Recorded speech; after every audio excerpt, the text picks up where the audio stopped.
In this video, we will look at how to compute the time complexity of another type of a while loop where the iterations depends on increment statement inside the while loop.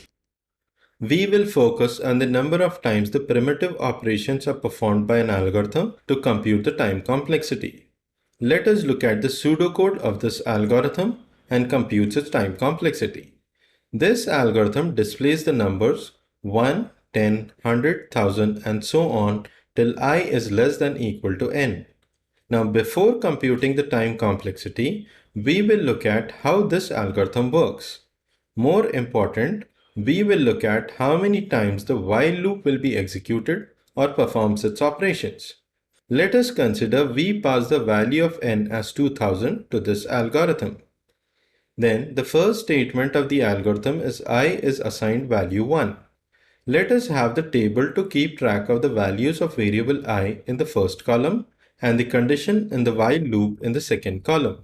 Here in the second column, we have the condition as I less than equal to 2000 because the condition in the while loop is I less than equal to n, and in this case, we have n as 2000. So initially the value assigned to variable I is 1. Then in the next statement we have the while loop with the condition I less than equal to n. So here we have the condition as I less than equal to 2000, and at this point since I is 1, the condition 1 less than equal to 2000 is true. Therefore the statements within the while loop will be executed. That is the right statement that will output the value of I, which is 1. Then we have the statement which assigns I the value of I multiplied by 10. The value of I is 1, and now after variable I is multiplied by 10, the value of I will be 1 multiplied by 10, which is 10. So we will write the current value of I, that is 10, in the table. Then we move back to the while loop and check the condition I less than equal to n. At this point, we have the current value of variable I as 10, and 10 less than equal to 2000 is true. Therefore, the statements within the while loop will be executed. That is the right statement that will output the current value of I, which is 10. Then we have the statement I, which is assigned the value of I multiplied by 10. The value of I is 10, and now after variable I is multiplied by 10, the value of I will be 10 multiplied by 10, which is 100. So we will write the current value of I, that is 100, in the table. Then we move back to the while loop and check the condition I less than equal to n. At this point, we have the current value of variable I as 100, and 100 less than equal to 2000 is true. Therefore, the statements within the while loop will be executed. That is the right statement that will output the current value of I, which is 100. Then we have the statement I, which is assigned the value I multiplied by 10. The value of I is 100, and now after variable I is multiplied by 10, the value of I will be 100 multiplied by 10, which is 1000. So we will write the current value of I, that is 1000, in the table. Then we move back to the while loop and check the condition I less than equal to n. At this point, we have the current value of the variable I as 1000, and 1000 less than equal to 2000 is true. Therefore, the statements within the while loop will be executed. That is the right statement that will output the current value of I, which is 1000. Then we have the statement I, which is assigned the value I multiplied by 10. The value of I is 1000, and now after variable I is multiplied by 10, the value of I will be 1000 multiplied by 10, which is 10,000. So we will write the current value of I, that is 10,000, in the table. Then we move back to the while loop and check the condition I less than equal to n. At this point, we have the current value of variable I as 10,000, and 10,000 less than equal to 2000 is false. Therefore, since the condition is false, so the statements within the while loop will not be executed and the while loop terminates. If you observe, if the value of n is 2000, then the statements within the while loop are executed for 4 times because the condition in the while loop is true, and the 5th time the condition becomes false. In the first loop, the value of I is 1, which is actually 10 power 0.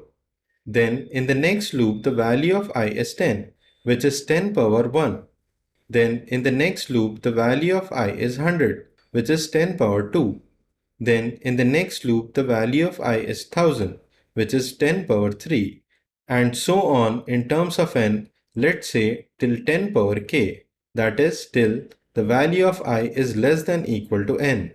Therefore, we can say that the while loop is true for some k loops till 10 power k is equal to n.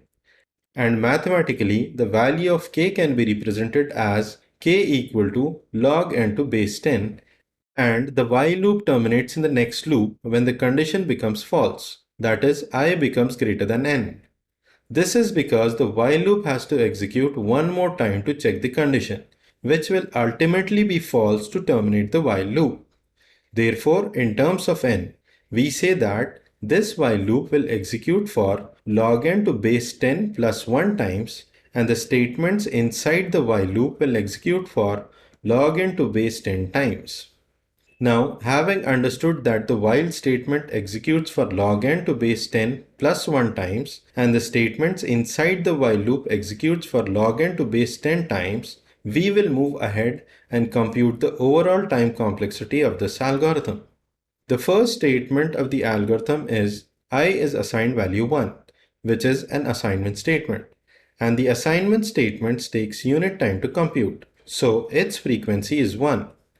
Then we have the while loop. This while statement will execute for log n to base 10 plus 1 times, which we have computed. Then the statements within the while loop will execute for log n to base 10 times, which we have computed. So the write statement, which is a primitive statement, which takes a unit time to compute, but since the write statement is inside this while loop, and the statements inside this while loop takes log n to base 10 times to execute, therefore this write statement actually executes for log n to base 10 times. As well as the increment statement, which is also a primitive statement and takes a unit time to execute, but since this statement is inside a while loop, and the statements inside this while loop takes log n to base 10 times to execute, therefore this increment statement will be taking log n to base 10 times to execute. Now, the step count of the entire algorithm will be 1 plus log n to base 10 plus 1 plus log n to base 10 plus log n to base 10, which is 3 times log n to base 10 plus 2.